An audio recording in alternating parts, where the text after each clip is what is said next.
خودشون میدونن دیگه. خب اوکی شد. خب سلام مجدد، دوباره شروع میکنیم. خب هم دکتر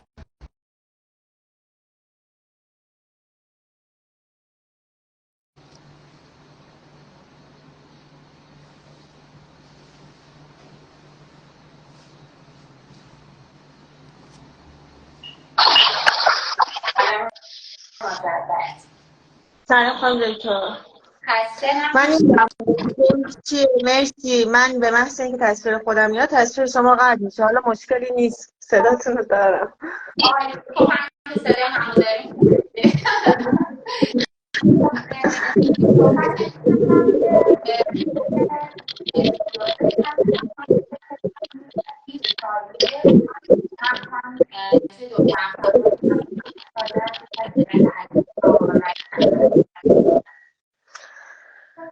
خب حالا من صداتون یه مقداری با تأخیر دارم. اول یه سلام بکنم خدمت فالوورای عزیز و کسانی که توی لایو شرکت دارن. خب موضوعمون همونجور که قبلا اعلام شده بود در مورد PCOS یا تنبلی تخمدان یا همون تخمدان پلیکیستیکه که حالا توی مریضات که مراجعه میکنن بیشتر در مورد یعنی بیشتر به نام تنبلی تخمدان بیماری رو میشناسن. خب این بیماری همونطور که از اسمش معلومه به اسم تنبلی تخمدانه. خانم دکتر؟ بله جان دارم شما تصویر شما ندارم. این همطور که از اسمش معلومه تنبلی تخمدان. حالا چرا تنبلی تخمدان؟ ببینید خانم ها همطور که حالا خودتون بهتر میدونین، خانم ها بعد از خانم های البته یک دغدغه‌ای که حالا من توی مطلب دارم اینه که خیلی از خانم ها مراجعه میکنن، خیلی از مامانا دست دختر خانم 13-14 سالشون رو گرفتن و میگن مثلا این پریودات منظم نیست. ما سیکلای آنوولیتوری یا بدون تخم‌گذاری رو توی دختر خانم هایی که جدیداً پریود شدن انتظار داریم و جای نگرانی نیست و اطلاق اسم تخمدان پلیکیستیک به دختر خانم هایی که جوونن تازه پریود شدن انگاری کار سختیه.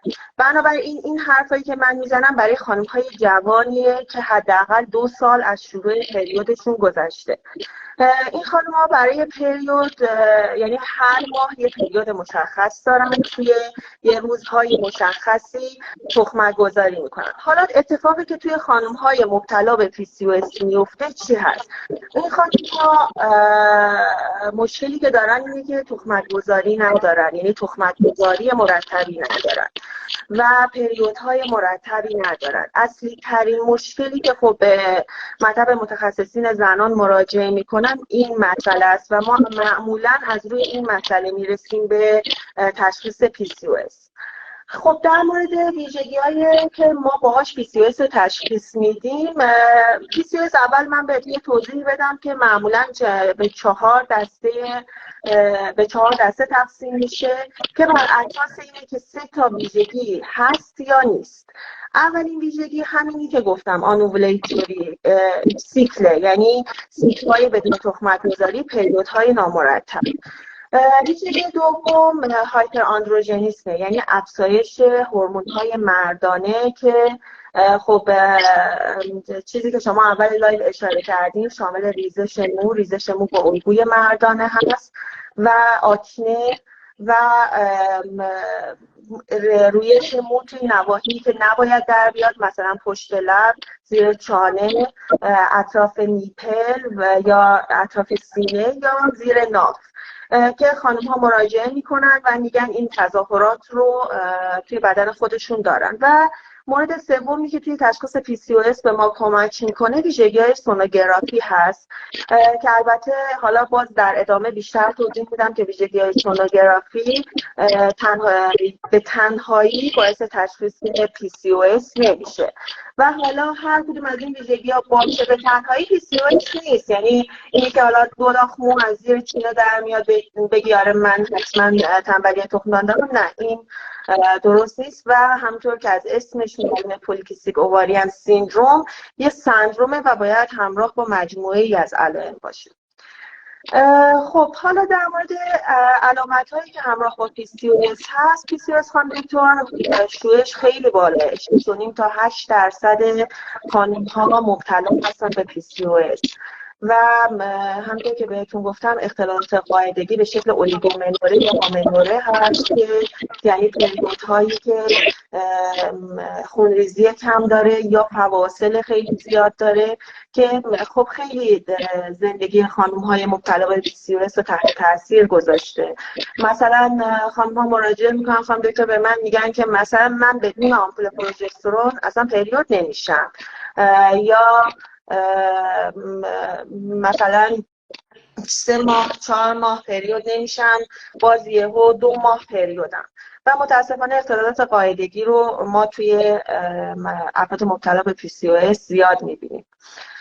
مورد بعدی این هست که هایپرپلازی آندومتر که اگر بخوام به زبون ساده تر بگم هایپرپلازی آندومتر چی هست، همون چیزیه که ما به مریضا میگیم که رحمت ضخیم شده در اصطلاح، که این هایپرپلازی آندومتر وقتی مزمن بشه ریسک کنسر آندومتر یا سرطان رحم رو متاسفانه بالا میبره. بنابراین یکی از اهداف درمان ما توی PCOS اینه که ما هایپرپلازی آندومتر رو کمتر بکنیم. مورد بعدی مشکلات بارداری هست. حالا مشکلات بارداری چی هست؟ مشکلات بارداری هم میتونه باردار شدن باشه، هم باردار نشدن باشه یعنی نازایی باشه، هم یهویی باردار شدن باشه.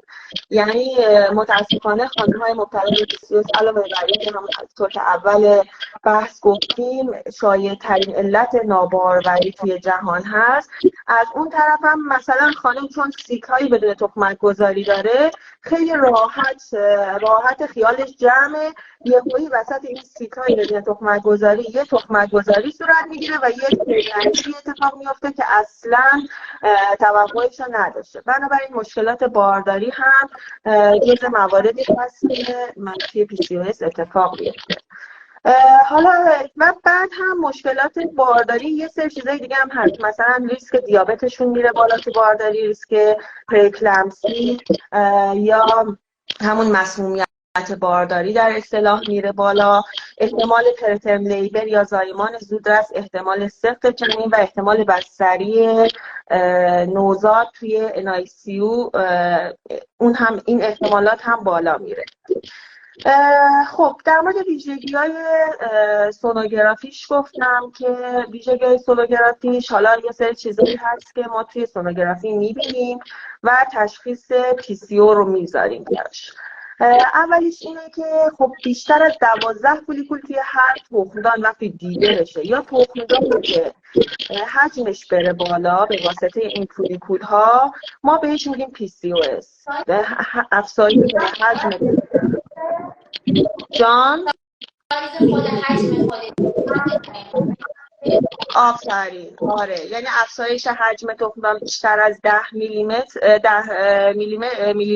میلیمتر هم همینه، یعنی اون هم باعث یکی از ویژگی‌های تیپیک سونوگرافی برای تشخیص PCOS هست که البته ویژگی‌های سونوگرافی با افزایش سن دکتر کاهش پیدا میکنه. یعنی خانم‌هایی که سن بالاتر از 40 سال دارن وقتی میان معمولا دیگه تظاهرات سونوگرافی سندروم تخمدان پلیسیستیکشون کاهش پیدا میکنه.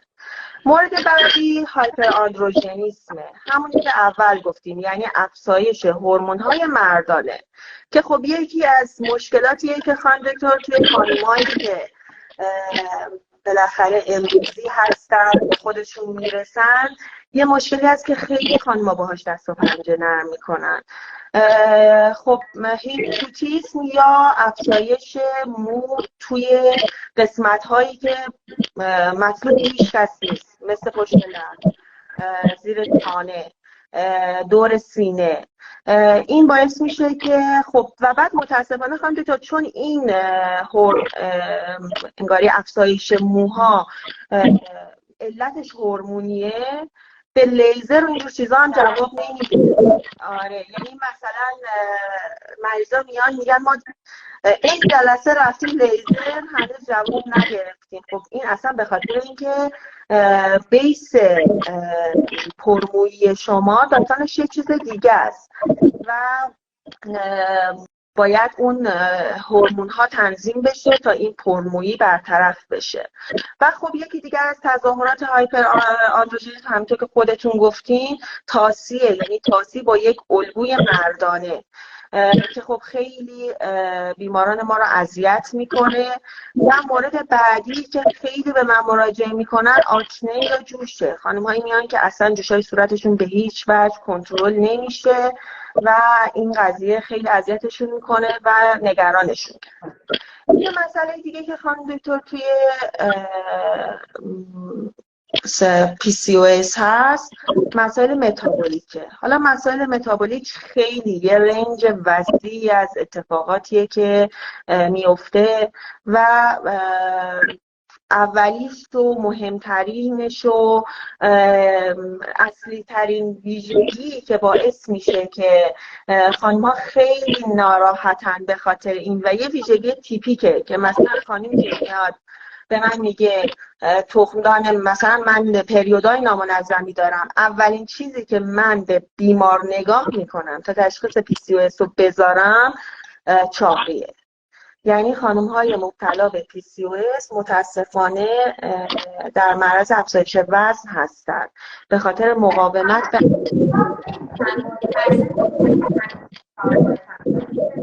جان. همیشه مستلزم این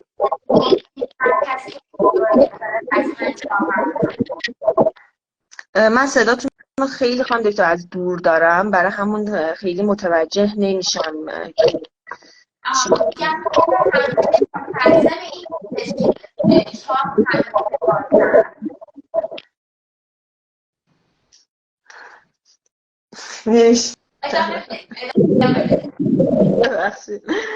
بعد خب مقاومت به انسولین توی خانم‌های مبتلا به PCOS خیلی زیاده. به دنبال اون دیابت تیپ 2 که یک دیابتیه که توی سن‌های بالاتر خانم‌ها مبتلا میشن بهش، توی خانم‌های PCOS دیده میشه.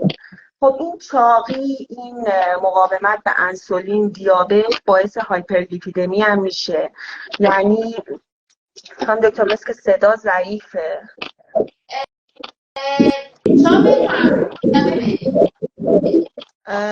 نه چون دیدم کسی کامنت گذاشته که صدا ضعیفه.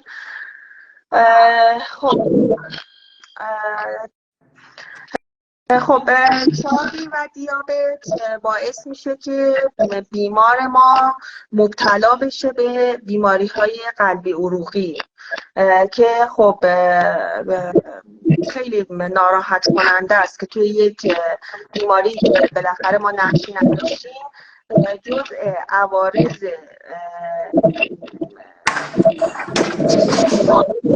که ما مبتلا بشیم به بیماری قلبی عروقی و ریسک ترومبوآمبولی هم متاسفانه توی این بیماران بالا میره. پس بعد به دنبال چاقی ما اختلالات خواب هم خانم دکتر توی این بیماران داریم. مشکلات غذا خوردن داریم و من یه نکته‌ای که همیشه به بیماران مبتلا به PCOS توصیه میکنم که حتما رعایت کنن اینه که خانم‌های عزیز لایف استایل یعنی چی؟ یعنی اینکه یکی از چیزهایی که واقعا به بیماران مبتلا به PCOS کمک میکنه و ما واقعا نتیجهش رو به چشم دیدیم تغییر شیوه زندگی. یعنی به خانم دکتر مثلا خانم هایی که مراجعه میکنن میگیم که خانم های عزیز فقط 5% یا 10% وزن بدنتون رو کاهش بدین. به دنبال این کاهش وزن شما حاملگی دارین، شما پریود منظم دارین و این علائمی که PCOS باعثش شده خیلی به دنبال کاهش وزن و ورزش کاهش پیدا میکنه. بنابراین خب این چاقی یکی از مسائلی هست که خیلی خانم ها رو ناراحت میکنه و باعث میشه که خیلی از مشکلات به دنبال اون به وجود بیاد. اگر مشکل چاقی رو خانم ها حل کنن خیلی از مشکلات به دنبال اون حل میشه.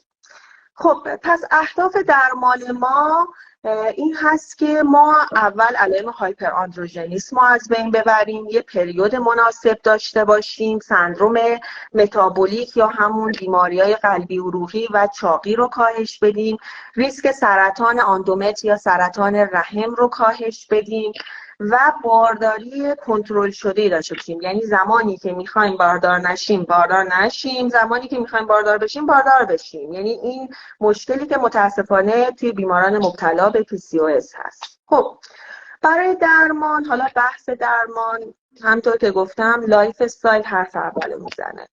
یعنی فست فود نخوریم، سیگار نکشیم، ورزش کنیم و وزن رو کاهش بدیم. نه اینکه مثلا من بگم آره از یه خانم 100 کیلویی توقع داشته باشم که خودش رو بکنه 50 کیلو. نه، ما همچین توقعی نداریم. 5 تا 10% وزنتون رو کاهش بدین که خب حالا درسته مثلا توی یه خانم 100 کیلویی 10 کیلو میشه ولی بالاخره ممکنه. و توی قدم بعدی مصرف OCPI یا همون قرص‌های LD. قرص‌های LD دیگه خانم‌های مبتلا به PCOS با قرص‌های LD کاملا آشنان، انواع و اقسامش رو میشناسن و کلا دارن با قرص‌های LD زندگی میکنن. قدم اول خب قرص‌های LDه. قرص‌های LD یه سری عوارض داره. البته در مورد عوارضش بگم که عوارضش توی خانم‌های مبتلا به PCOS با خانم هایی که مبتلا نیستن فرقی نمیکنه. یعنی عوارض برای همه خانم ها یکیه و این عوارض مثلا یکی از عوارضش میتونه آمبولی باشه توی خانم های چاق و خانم های سن بالا. بنابراین خانم های مبتلا به PCOS که سن بالای 40 سال دارن و یا وزن خیلی زیادی دارن و ما توصیه میکنیم سمت قرص LD نرن. خب حالا خیلی از خانم‌ها به من مراجعه میکنن و میگن که خانم دکتر مثلا ما LD میخوریم وزنمون میره بالا، LD میخوریم پوستمون خراب میشه یا ورم میکنیم، داروی جایگزین به ما بدین. در مورد داروی جایگزین سیکلیک پروژسترون ها هستن. در مورد سیکلیک پروژسترون ها ما چی رو داریم؟ مثلا قرص های پروژسترون هستن که 10 تا 14 روز هر 1 تا 2 سیکل ما اینو تکرار میکنیم، یا آیودی های پروژسترونی هستن که برای بیماران میذاریم. فقط یه نکته‌ای که متاسفانه یه مقدار ناراحت کننده هم هست، قیمت آیودی های پروژسترونیه که حالا چند وقت پیش من برای یکی از مریض‌ها که میخواستم بذارم از 3 میلیون شروع میشد و خب خیلی از خانم‌ها توان تهیه‌اش رو ندارن. توی خانم‌هایی که OCP مصرف میکنن یا همون قرص‌های LD، این قرص‌ها مقاومت به انسولین رو هم کاهش میده و یک خانم‌هایی که پروژسترون استفاده میکنن اون عارضه‌ای که هست مثل موهای زائد، مثل آکنه، دیگه متاسفانه پروژسترون اون عوارض رو کنترل نمیکنه. خب بعد از بحث قرص‌های LD، یکی از داروهایی که ما توی PCOS خیلی استفاده میکنیم متفورمینه. متفورمین دارویی که خب به خانم‌های مبتلا به دیابت بیشتر داده میشه ولی توی PCOS هم خیلی استفاده داره و سیکل‌های 30 تا 50% خانم‌های مبتلا به تخمدان پلیکیستیک رو مرتب میکنه و خیلی از عوارض تخمدان پلیکیستیک رو کم میکنه.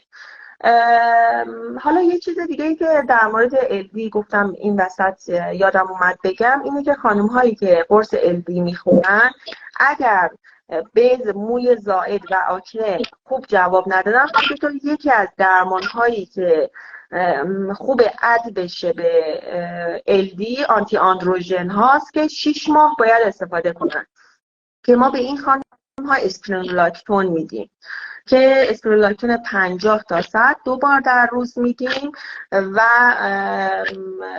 یکی از آنتی آندروژن هایی که خاصیت LD هم داره سیپروکسون استات هست که خیلی توی خانم های مبتلا به PCO طرفدار داره و ولی اگر که مثلا خانومی تا LD معمولی استفاده میکنیم میتونیم اسپرونولاکتون اد کنیم، یا اگر که به هر دلیلی کنتراندیکاسیون مصرف LD داره، به هر دلیلی مثلا سابقه آمبولی داره، چاق، سنش بالا، اسپرونولاکتون به تنهایی هم ما استفاده میکنیم برای خواص آنتی آندروژنش. فینستروید هم جهت آنتی آندروژن مصرف میشه. خب یکی از چیزهایی هم که خیلی الان خانم ها سمتش میرن و خب بالاخره همه باشون آشنان، جراحی هایی هست که استفاده میشه برای چاقی. خانم هایی که میرن عمل های انجام میدن مثل بایپس و اینا خیلی بهشون کمک میکنه. البته باید BMI شون و وزنشون بالاتر از یه حدی باشه که بتونن از فواید این جراحی ها سود ببرن و این خانم ها به خاطر اینکه بعد از جراحی نباید باردار بشن، ما همیشه بهشون میگیم بعد جراحی خیلی مواظب باشین، چون به محض اینکه وزن این خانم ها میاد پایین تخمت گذاریشون شروع میشه و حامله میشن. یعنی جراحی هایی که به منظور کاهش وزن انجام میشه خیلی به خانم ها کمک میکنه برای کنترل علائم PCOS. برای کنترل چربی هم ما از استاتین ها استفاده میکنیم. البته استاتین ها نقشی روی سندروم متابولیک و اینجور چیزا توی PCOS ندارن، ولی برای کنترل چربی خیلی درمان خوبی هستن. و مورد بعدی که حالا توی خانم‌هایی که به من مراجعه میکنن بیشترین میزان درگیریشون هم دکتر نازاییه. نازایی خب خط اول درمان برای خانم هایی که مبتلا به نازایی هستن و PCOS هستن لتروزوله و بعد از اون کلومیفن توی خانم هایی که متفورمین استفاده میکنن. و جالبه یکم دکتر من آپتودیتو که نگاه میکردم در مورد طب سوزنی هم توضیح داده بود و گفته بود که طب سوزنی هم خیلی کمک میکنه به کنترل علائم و در مورد نازایی گفته بود توی IVF خیلی نقش داره و یک درمانی بود که البته مثلا هیچ کدوم از این درمان ها رو به تنهایی توصیه نکرده بود و گفته بود یه درمان کمک کننده هست که اد میشه به درمان هایی که ما گذاشتیم و لایف استایل بیمار رو، کیفیت زندگی بیمار رو خیلی بهبود میده. و در نهایت من فکر کنم دیگه درمانش هم کامل گفتم و فکر کنم که البته کسانی که توی این لایف هستن همشون میدونن که دیگه درمان ها چیه، ویژگی ها چیه و همشون اومدن صحبت های شما رو بشنون، چون خب من با مریضات خیلی صحبت میکنم که مثلا طب سوزنی خیلی هاشون نمیدونن در موردش و علم جدیدی هست و ممنون میشم که شما بیشتر برامون توضیح بدین.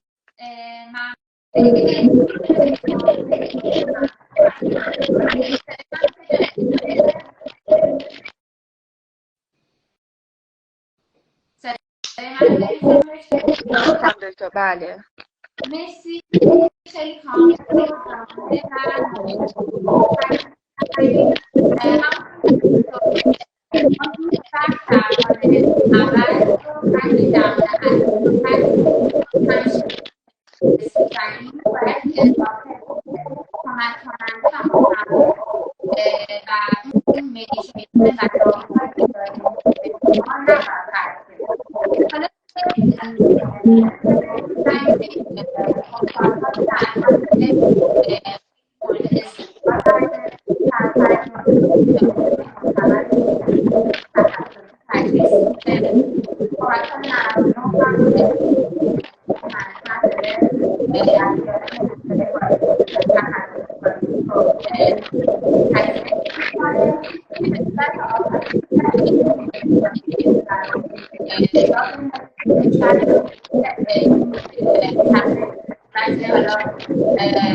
خوندم توی حالا میدونید که توی مطالعات بالینی سیستماتیک ریویو ها خیلی ارزش علمی بالایی دارن. توی سیستماتیک ریویویی که توی سال 2020 انجام شده بود گفته بود، اومده بود مقایسه کرده بود که طب سوزنی در مقابل مدیکیشن یا دارو و طب سوزنی و مدیکیشن در مقابل مدیکیشن به تنهایی، دارو به تنهایی، نشون داد که وقتی که طب سوزنی اضافه میشه به داروهایی که متخصصین محترم زنان تجویز میکنن برای بیماران، خیلی خیلی خیلی اثردهی و جوابگویی خیلی بالایی داره و درصد رضایت خیلی میره بالا. چیزایی که خب خیلی کمک میکنه اینه که همونطور که گفتین هورمون‌های آندروژنیک یا مردانه میره بالا. وقتی که ما طب سوزنی رو اضافه میکنیم به درمانمون، خب سطح تستوسترون میاد پایین، کنترل میکنه و تنظیم میکنه سطوح LH رو که خب همه اینا میدونیم که منجر میشه به یک سری مشکلاتی که خب شما توضیح دادین، ناباروری، حالا رویش موها در مناطق نابجا.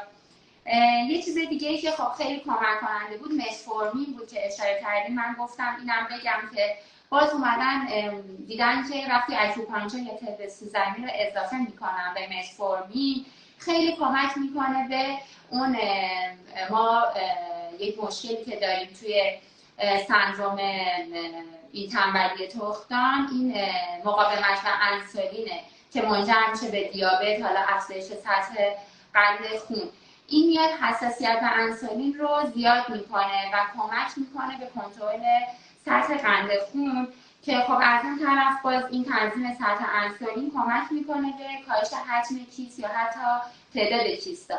از طرف دیگه با توجه به اینکه توی مسیر ما با طب سوزنی توی محور هیپوتالاموس، هیپوفیز، تخمدان یک مسیری هستش که خب هورمون ها رو حالا تنظیم میکنن، ترشح میکنن، خیلی وارد جزئیاتش نمیشم. خیلی کمک میکنه باز به افزایش خون رسانی تخمدان ها که این باز از اون طرف کمک کننده است به باروری بیمار. یک کار دیگه ای که خب خیلی کمک میکنه کورتیزول رو سطحش رو میاره پایین که ما اون مشکلی که داریم برای افزایش وزن و افزایش اشتها خب خیلی کمک میکنه توی کاهش وزن و کنترل اشتها. متابولیسم بدن رو زیاد میکنه که خب مشکل اصلی خانم‌های مبتلا به این بیماری کاهش وزنشونه. یه اثر دیگه‌ای که توی مطالعات انجام دادن دیدن که طب سوزنی با تاثیر روی سیستم اعصاب مرکزی و سیستم اتونومیک، میدونیم که توی سندروم تنبلی تخمدان ما افزایش سمپاتیک رو داریم. این میاد کنترل میکنه این سیستم اتونومیک و سمپاتیک رو کنترل میکنه و مخصوصا ما یه روشی داریم به نام الکترواکیوپانکچر یا طب سوزنی الکتریکی که ما میایم با فرکانس‌های پایین تحریک الکتریکی میدیم که خیلی خیلی کمک میکنه به افزایش خون اوواریان یا هم تخمدان ها. بعد فانکشن تخمدان ها عملکردشون رو خیلی زیاد میکنه.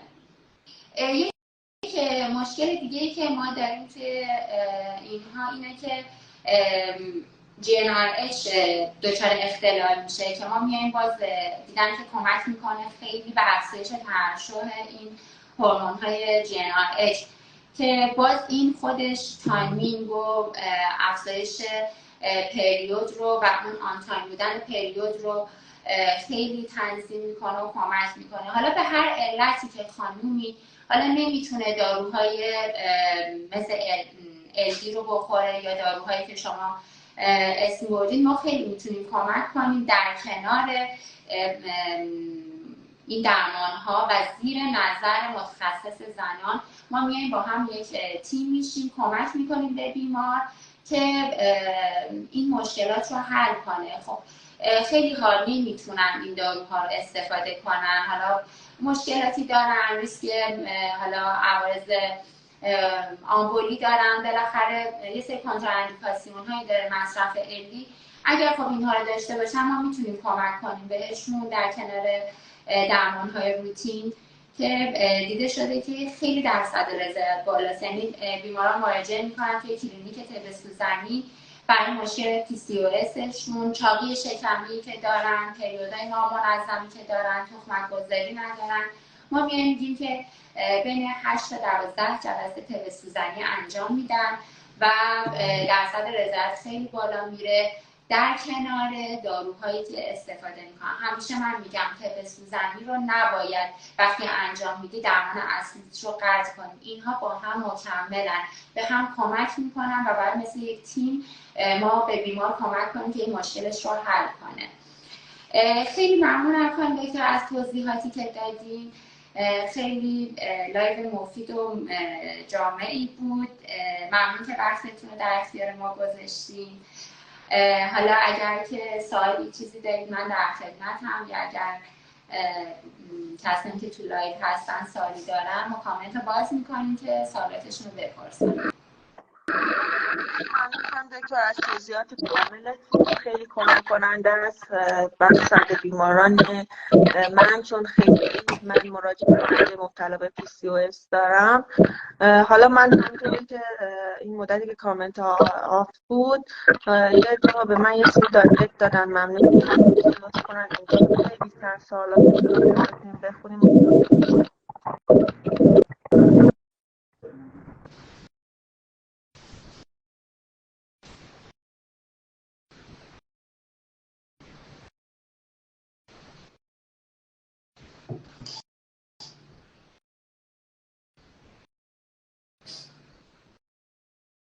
اگر دوستان سوالی دارن میتونن بپرسن.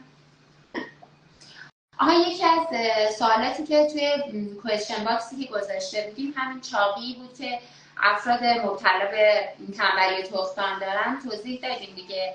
خیلی کمک میکنه طب سوزنی در کنار متفورمین با هم، به خاطر اینکه خب میدونیم کلا متفورمین توی یکی از درمان‌های چاقی هستش و بعد از اون طرف کمک میکنه به ترشح انسولین. خب طب سوزنی در کنار این یه مکمل خیلی خوبی، یه ترکیب برنده است برای خانم‌هایی که مبتلا به این مشکل هستن. یک سوالی بود که الان یادم اومد که یکی پرسیده بود توی کوئسچن باکس. بله خانم دکتر، و بعد جالبه که درمان وقتی در چاقی درمان میشه خیلی از علائم PCOS حذف میشه. یعنی اکثریت بیمار دنبال کاهش وزن، پریوداش منظم میشه، حتی علائم هایپراندروژنیسمش پایین میاد. بنابراین اگر که واقعا طب سوزنی و درمان‌های بالاخره مدیکال بتونن با هم میکس بشن و این چاقی رو کنترل کنن، کمک خیلی بزرگی به بیماران مبتلا به PCOS میشه. درسته.